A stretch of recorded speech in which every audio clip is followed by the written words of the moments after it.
This is the final reflective blog for the quarter, and I'm completely done with the master's program. I'm so excited.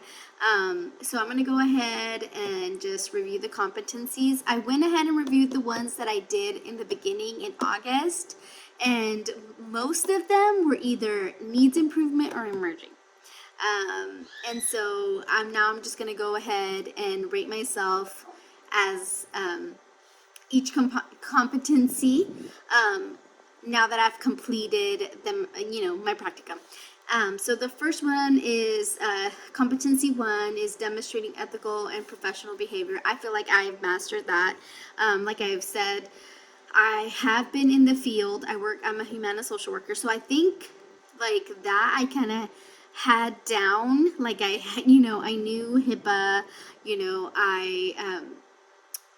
I've worked since I was 16, so I felt like I kind of I know how to be professional with fellow staff, the patients, the families. So I feel like I've mastered that. Competency two is engaging in diversity and difference in the practice. I feel like I'm proficient in that. Last semester I had a case where the patient was undocumented, so I had to really look into programs that can help him.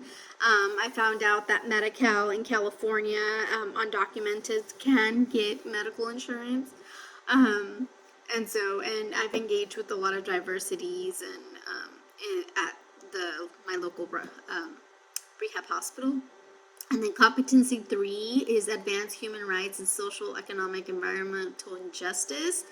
I feel like I'm proficient in that. I feel like I had to do a lot of like looking for services for my patients and looking into things that would help and just social justice for them, and making sure that I respect my patients' social, justice and economic, and try to find any resource that I can to better help them.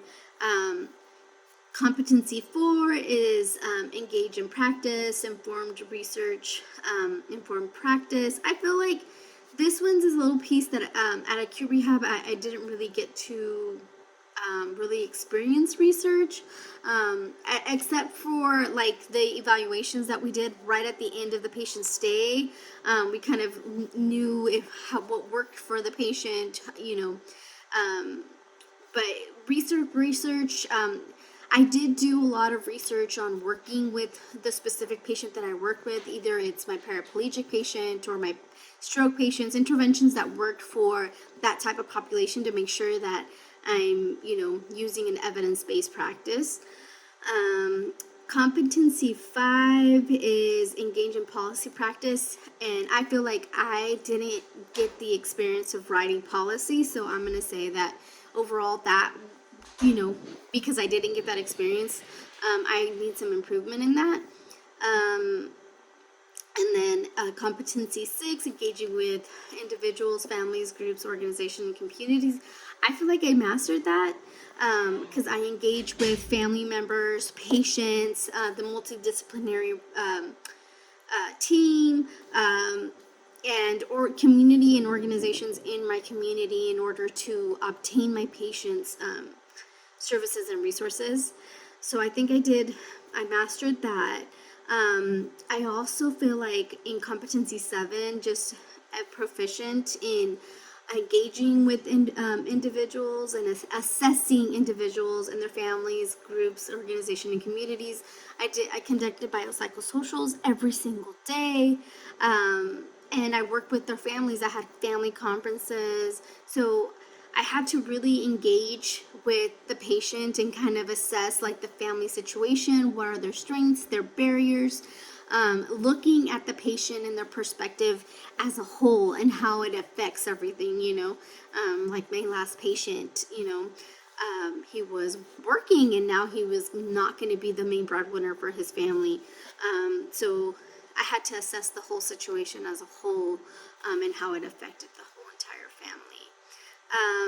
Competency eight is I feel like I'm proficient in intervening with families, groups, individuals, and communities.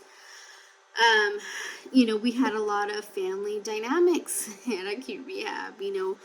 Everybody's stressed. The patient's going through a lot. The families are going through a lot. It's a life-altering diagnosis that these patients are dealing with, and now their family is. So I feel like I did really well with, working with the individual and working with those families. Competency. Um, 9 is evaluate practice with individuals. And I feel like I'm, proficient and emerging in that one as well, because you have to kind of see how your agency is working with the patients and how can we do better and what ways can we kind of modify things for the specific patient so that they can receive the most out of the treatment and services.